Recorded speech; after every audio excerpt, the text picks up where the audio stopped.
कोल्हापूर जिल्हा प्रमुखपदी रविकिरण इंगवले यांची निवड करण्यात आली। मी कोणाचंही पद हिसकावून घेतलेलं नाही असं रविकिरण इंगवले यांनी म्हटलं। मला हे पद मिळणं म्हणजे माझ्या कामाचं बक्षीस आहे असं रविकिरण इंगवलेंनी म्हटलं।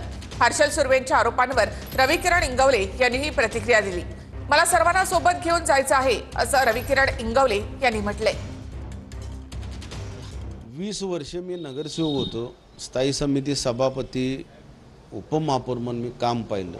7 वर्ष शहर प्रमुख म्हणून काम केलं। शहरातली मोठ अतिशय चांगल्या पद्धतीनं बांधून दाखवली आणि या माझ्या कार्यप्रणालीवर सन्मान्य पक्षप्रमुखांनी विश्वास ठेवला आणि त्यांचा विश्वास हा माझ्यासाठी नुसती शाबासकी नाही, हा फार मोठा आशीर्वाद आहे। त्या आशीर्वादाला तडा न लावू देता मी चांगल्या पद्धतीचं कार्य करून दाखवेन।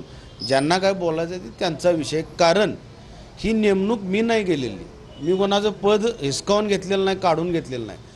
पक्षप्रमुखांनी, पक्षश्रेष्ठींनी, त्यांच्याबरोबर काम करणाऱ्या सर्वच पदाधिकाऱ्यांनी माझी नेमणूक केलेली आहे।